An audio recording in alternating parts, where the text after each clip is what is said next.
Hello there, this is Dr. Hassan Hussain. I'm an assistant professor at Dalhousie University in Halifax, Nova Scotia in ophthalmic plastic surgery. Thank you for joining us for this case. Today we'll be speaking to you about periocular burns. So the first part of this topic will be establishing the diagnosis. And the etiology for periocular burns, we know that hot water scalds and other thermal injuries at home are the most common cause of periocular burns, but that flame and flash flame injuries in the workplace are also frequent injuries. We also have to be aware of chemical related burns, such as from acid and alkali substances. These can also cause periocular injury, but they are also more commonly associated with direct ocular injury. And how common are these injuries? Well, in the United States, there are nearly 500,000 burn-related healthcare visits and around 40,000 hospitalizations. Now, periocular burns can be found in between 50 to 85% of patients admitted to burn units. And ocular injury is reported at between 7.5 to 30% of burn unit patients. And the most common ocular injuries are corneal epithelial defects and conjunctival injury. But of course, we'll be focusing on the periocular burns as this is an ophthalmic plastic surgery topic. More than 60% of lid injuries are bilateral. So what's important when you're taking the history, which of course depends on if the patient is able to provide you that history, or you'll be taking it from a witness, or you may have to wait till the patient is able to give you a history. But the important points are the timing, how long ago it happened, the mechanism, was it an explosive injury? And that would obviously prompt radiological evaluation for possible foreign bodies and also clinical evaluation. Is there a history of contact lens wear? Very important, because this may require you to find the lenses and have them removed. Think about the other systemic comorbidities. So this patient may require fluid resuscitation and pharmacologic therapy, which would affect your examination. We know that fluid resuscitation can result in orbital compartment syndrome, and pharmacological therapy in the emergency room could affect the pupil examination. History of immunocompromise is important, and also ask about thermal injuries in an enclosed space, because then you're also worried about inhalational injury. Some of the clinical features we look for when we're examining a patient with periocular burns and trauma are the sort of variety of skin damage that can occur. So depending on the degree, the burn degree, so we've all heard about the burns being classified as degrees. We'll come to that in a moment. But you'll be looking for things like blanching erythema with mild pain. You could be finding blistering erythema with severe pain. And then you may actually find white, featureless, thickened skin with areas of numbness. And of course, this latter finding is the most severe, because what you've now got is tissue which is completely denuded of nerve innervation, of innervation by nerves, and that's resulted in numbness. And you may actually be looking at necrotic skin with exposed deep tissue.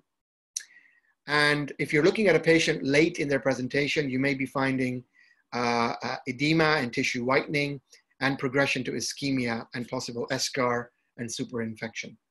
Specific to the eyelids, you will be examining for loss of the eyebrow, loss of eyelash hairs, concomitant lacerations, eyelid avulsions, and look for canalicular injury. And like I mentioned, any evidence of orbital compartment syndrome with elevated IOP.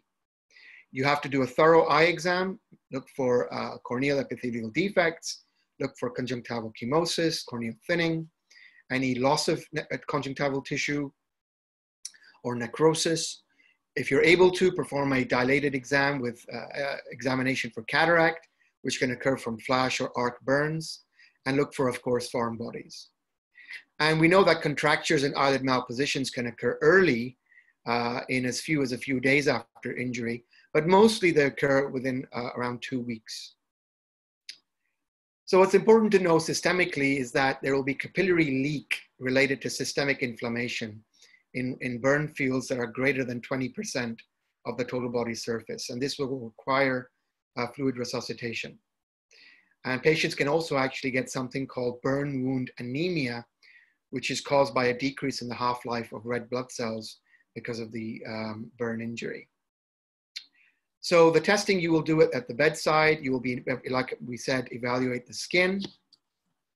You will evaluate for a Bell's phenomenon, look for eyelash loss, eyebrow loss. If possible, do a full slit lamp examination of the anterior segment, measure the IOP, make sure the patient has had CT imaging, particularly for any evidence of explosive history.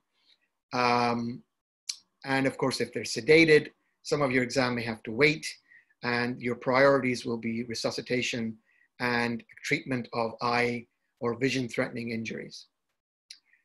Later on in the evaluation, you'll be looking for eyelid malposition and leg ophthalmos, which can be treated at a later stage. Sorry, I'll just cover again within testing the different, different degree of burn. So we'll come back to that now. So there are three degrees of burns. The first degree is epidermal burns, where you are seeing erythematous unblistered skin with vasodilation and minimal edema. Second degree burns are partial thickness burns involving the epidermis and dermis. These result in vasodilation, edema, and inflammation. Because it's superficial injury, this will result in severe pain. Deeper injuries could show evidence of being paler and show blistering. And these injuries can also have loss of some sweat glands and hair follicles.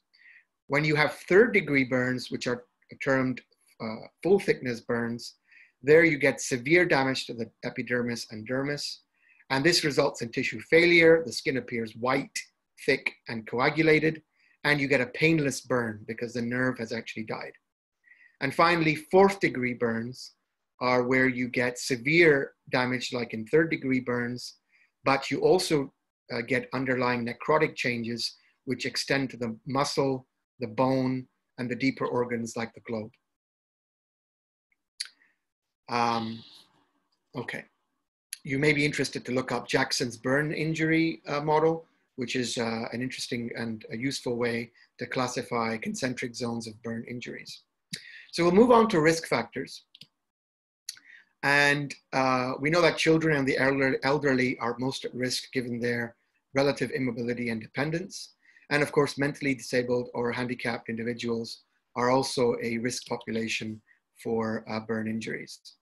A differential diagnosis, well, you should also always consider the presence of preseptal or orbital cellulitis, as well as necrotizing fasciitis. So how do you manage these patients? Well, the natural history for these injuries is that epidermal burns will heal without intervention in 5 to 7 days. Superficial dermal burns often heal in 1 to 2 weeks, but then you begin to see scarring or eyelid contracture as a rare sequela. So it's rare in superficial dermal injuries. When you have deeper or more, when you're looking at either severe second degree or third degree injuries, you will start to see healing in 2 to 3 weeks, but often these patients will have scarring and contracture of the anterior lamella, and this is something that should be watched for in follow-up. They may have loss of sweat glands and hair follicles. And when you have full thickness burns, of course, the wound, if it's left to heal through secondary intention, will result in severe contracture and secondary malposition. So the medical therapy initially is that you need to clean the skin with moist gauze. You need to apply topical antibiotic, which is important for first and second degree burns. Topical ointments such as povidone iodine, silver sulfadiazine cream, silver nitrate, and mupirocin ointment are commonly used on the face. You should think about using polysporin ophthalmic ointment on the eyelids. Then you start to apply lubricated dressings to the eyelid sites, such as xeroform dressing or alginate dressings. If there are eyelashes that are burnt, you should trim those with ointment-covered scissors. For ocular-specific care, you should look at the fornices and apply soft tip cotton tip applicators. Use preservative-free topical ointments and artificial tears. If there's a corneal ulcer or injury, you will need to add antibiotic coverage, including coverage for Pseudomonas. Think about fortified topical antibiotics. You may want to think about a moisture chamber if there's severe exposure, such as with tegaderm, and there's a paper on that, I believe in the Canadian Journal of Ophthalmology, or a simple plastic wrap dressing. A Boston scleral lens is another means of giving a layer of oxygenated fluid to the cornea, and this should be used if possible. I myself have also had experience with using negative pressure dressings for deep burns, but it's important not to apply direct exposure to the ocular surface. If we move on to surgery, for deeper burns and evidence of severe exposure, you may want to do a suture tarsorrhaphy with either a sort of a drawbridge configuration over a bolster so that you can open the tarsorrhaphy and examine the eye, but then close it again. And this is a useful approach, which is also described in a paper in Survey of Ophthalmology, which I refer you to, entitled Management of Periocular Burns. Be aware that suture tarsorrhaphies rarely hold well in severely edematous or necrotic eyelids, and these may need to be repeated, or you may actually need to think about permanent tarsorrhaphies. Think about performing a lateral canthotomy and cantholysis early if you suspect an orbital compartment syndrome, and these patients, of course, require regular review as well. Now, you may need to proceed with a Gunderson flap. This is a temporary measure where the viable conjunctiva is brought over from the fornices and bulbar conjunctiva onto the cornea and sewn together to cover the cornea and protect it. Or you could have amniotic membrane as an intermediary graft in between. Think about using reconstruction substrates if there's a lack of tissue, fresh or banked cadaveric skin, processed porcine skin, which is a xenograft, or you may want to think about alloplastic grafting, such as synthetic membranes, such as BioBrain. And, going forward with further surgeries, there are other synthetic membranes like Integra, which is being used for this purpose. So those are your initial kind of management plans in surgery. And then as time goes on, your more intermediary and late stage managements will include grafting of skin or allogenic or alloplastic tissue. You will need to release any necrotic tissue and treat any infection, of course, concomitantly. You will need to relax any contractures and release contractures and scarring. You may need to perform localized flaps or rotations such as Z-plasties to release the contractures. Think about sites of skin grafts that you could use, such as the contralateral upper eyelid skin if it's unilateral injury, preauricular, postauricular skin, supraclavicular skin, inner arm, upper arm skin, or split thickness skin grafting if needed for size. You may want to create little holes which are within the skin graft, and also quilting sutures, which can be used to improve the take of the skin grafts. And of course, other considerations such as horizontal eyelid laxity, canthal webs, composite eyebrow grafting, management of punctal stenosis, and the shortening of the horizontal fissure that can occur. Other management considerations that you'll need to think about are corneal input from your colleagues for melting or infections. You may need to be considering amniotic membrane transplantation.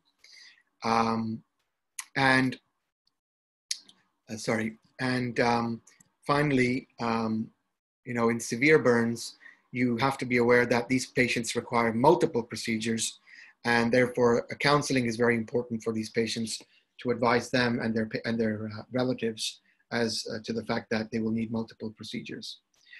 You must implement sun protection and also think about massaging, intralesional steroids such as triamcinolone and antimetabolites such as 5-FU. And of course, some of the complications that we can see, we've mentioned corneal complications, but also eyelid contracture we've mentioned. And, you know, we can also see burn scar malignancies in certain patients, which hasn't been studied very well due to the infrequency, but it's something to be aware of. Okay, that's the end of that case.